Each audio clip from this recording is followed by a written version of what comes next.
Esse aqui é aquele tipo de vídeo que eu começo pedindo para você compartilhar, sabe por quê?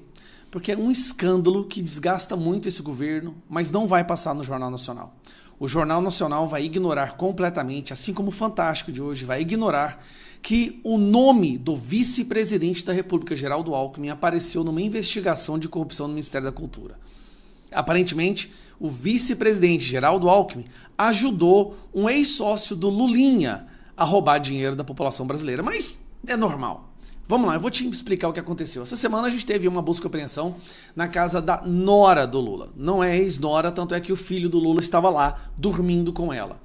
Então a Polícia Federal bate na porta para fazer uma investigação de desvio de verba do Ministério da Educação, superfaturamento, contrato fraudado e tal. E quem abre a porta é o filho do Lula, que ele foi candidato a vereador e perdeu. E que inclusive já não é a primeira vez que ele recebe a Polícia Federal na casa dele. Na primeira vez, inclusive, foi por questão de drogas. E aí se descobre que essa nora do Lula usava o seu, chamava tráfico de influência, usava o fato de conhecer o Lula e fazer parte da família para convencer autoridades dentro do governo a facilitar o esquema de roubo para essas empresas que pagavam para ela. Bom, a investigação não acaba aí. Também teve busca e apreensão na casa de um cara chamado Khalil Bittar. Khalil Bittar é um ex-sócio do Lulinha. Lembra daqueles esquemas da Oi, que a Polícia Federal pediu a prisão do Lulinha, filho do Lula, e desse cara, por causa da contratos fraudados, né, na Oi e na Game Corp, que foi uma empresa que o Lulinha saiu do zoológico para abrir e de repente fez um contrato de 85 milhões com o governo. Pois é. Nessa operação que teve, que a PF estava lá, né, mira corrupção no Ministério do PT, esbarra em ex-sócio de Lulinha e ex-nora de Lula. Ministério do PT da Educação, que é o Camilo Santana, que é o que o Lula fala que é um presidenciável. Só que a situação não para aí. A situação escala de uma maneira que vocês não têm noção. Tem que achar aqui, eu vou mostrar para vocês, cara, que se fosse com o presidente Bolsonaro isso daqui, cadê, cara? Onde é que eu coloquei? Ah, tá aqui, ó. Vamos ver essa matéria. Uma investigação da Polícia Federal contra um esquema de desvio de verbas da educação em municípios do interior do estado de São Paulo mostra que Khalil Bittar usou uma viagem do vice-presidente Geraldo Alckmin à China para promover a sua influência no governo federal. Bittar é ex-sócio do filho do presidente Lula, Luiz Cláudio Lula da Silva, o Lulinha. Ele foi alvo da Polícia Federal por suposta participação nesse esquema de desvio de verbas na educação. Bittar é acusado de receber R$210 mil em meses. Ah lá, é um olho no dinheiro e um olho no PT. Do empresário André Mariano para defender interesses privados em órgãos públicos. Segundo a PF, Mariano coordenava um esquema de pagamento. Há quanto tempo a gente não viu uma foto desse jeito, né? Da Polícia Federal. As fotos que a gente vê normalmente é de pessoas que falaram alguma coisa que eles não gostaram nas redes sociais. De propina a servidores públicos e lobistas que ajudavam a vencer licitações em 4 cidades do interior de São Paulo. Esse esquema contava com um núcleo de influência do qual Khalil Bittar participava. Preste atenção.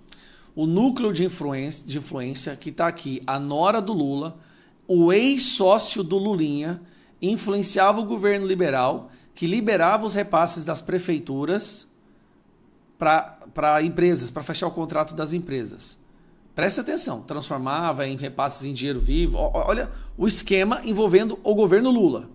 E cuja função era captar verbas com o governo federal para viabilizar a abertura de editais e pregões. Na decisão judicial que autorizou a operação da PF, a juíza Raquel Coelho Dal Rio Silveira aponta que Bittar aparece em fotos da comitiva brasileira durante uma viagem do vice-presidente da República, Geraldo Alckmin. O cara aparece em fotos com o Alckmin. O Alckmin levou o cara para a China. O cara que recebeu a Polícia Federal por estar ajudando a corrupção, ajudando o governo a liberar dinheiro para empresas corruptas. Mas tudo normal. A Pequim, capital da China.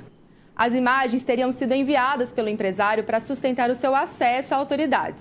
Ao Metrópolis, a assessoria do vice-presidente disse que a viagem foi realizada sem a presença de nenhum empresário na sua comitiva e que aqueles que estiveram presentes na visita não foram convidados pessoalmente por Geraldo Alckmin. Khalil começou a trabalhar com Mariano em 2021 e foi peça-chave para a ampliação do esquema após o segundo turno das eleições presidenciais de 2022. Só um detalhe. Você sabia que esse cara, que é o ex-sócio do Lulinha, ele tem um contador dele, que é o mesmo contador que lava dinheiro do PCC e que também é o contador do Lulinha. Inclusive o escritório desse contador é o mesmo escritório do o endereço é o mesmo do Lulinha. Cara, é tanta coisa. Como, meu Deus, que a gente chegou nesse buraco? Que desânimo. Esse cara, a Polícia Federal pediu a prisão dele e do filho do Lula por corrupção. Mas, obviamente, o Lula mexe seus pauzinhos, fala com seus amigos no STF, tudo é arquivado, tudo é colocado debaixo dos tapetes como se nunca tivesse acontecido. Lulinha, que saiu do zoológico catando cocô de elefante e de repente se transforma no empresário mais bem sucedido do Brasil. A empresa fecha um contrato de 85 milhões com o governo, a Game Corp. Esse dinheiro sumiu.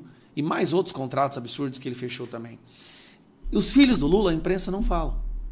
Os filhos do Bolsonaro, quando defendem o pai, sem roubo, tá? Só de defender o pai, vai a Polícia Federal na casa deles, busca apreensão, bloqueio de contas, vida destruída. Engraçado, né?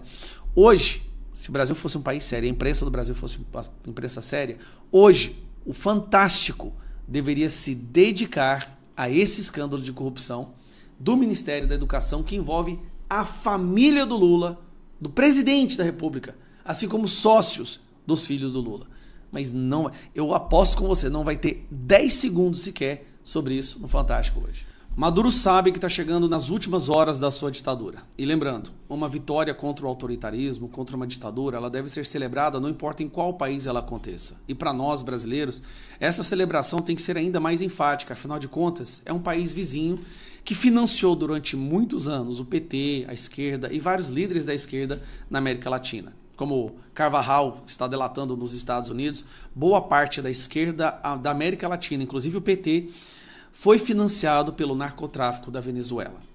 E agora esse narco-estado está prestes a tombar. O governo americano já disse inúmeras vezes que vai começar uma operação terrestre na Venezuela, colocou uma frota gigantesca ali na fronteira com a Venezuela, no mar. O que eu vou mostrar para vocês agora, esse ponto em vermelho aqui é o maior porta-aviões e mais avançado porta-aviões que os Estados Unidos já têm. Ele está nesse momento a 600 quilômetros das praias, né, da costa da Venezuela. 600 quilômetros, gente, é nada. Nesse lugar que ele está, ele já alcança a Venezuela com seus mísseis balísticos. Isso está deixando o Maduro completamente apavorado. Maduro não dorme no mesmo lugar todas as noites, ele está sempre mudando de lugar. Ele já ofereceu para os Estados Unidos toda a sua reserva de petróleo desde que ele possa ficar no poder, porque a imprensa, a esquerda, fala que o único interesse do governo americano é ter acesso ao petróleo da Venezuela. Bom, Maduro concedeu acesso a esse petróleo e mesmo assim os Estados Unidos não está cedendo. Sabe por quê? Porque a guerra não é para conquistar o petróleo, pegar o petróleo da Venezuela. Essa guerra é para acabar com o narco-estado que a Venezuela virou, que inclusive financia a esquerda na América Latina. Então, Donald Trump, que lá atrás estava todo de peito estufado, né, querendo enfrentar, disse que ia acabar com os americanos, soltou vídeos aí armando população, que na verdade eram senhorinhas funcionárias públicas que não sabem nem segurar um fuzil, né, muito menos uma pedra, como diz aquelas analistas, né? Donald Trump agora jogou todo mundo que apoia ele, que na verdade aqui você tem só funcionários e parasitas do Estado, familiares dos parasitas do Estado, tá bom? Ele juntou essa galera para fazer um comício e surtou. No meio do comício dele, gente, ele começa a cantar Imagine, do John Lennon. Assim, é uma coisa surreal que a gente está testemunhando. O cara está realmente fora de si. E o MST disse que vai mandar a gente para a Venezuela para lutar com ele. Inclusive, o Lula saiu do evento da COP30 para ir lá na Colômbia prestar solidariedade a esse cara, um narcotraficante, um ditador, que vai ser derrubado em questão de dias. Olha o que o Maduro fez. Peace, peace, peace. Não, olha o desespero do cara. Hacer todo por la paz. Como decía John Lennon, ¿no? Alfred Nazaret, ¿cómo era la canción de John Lennon? Imagine us people. Os people.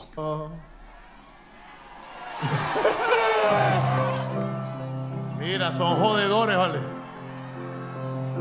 Gente, olha o nível que essa pessoa chegou. Olha o desespero que ele tá.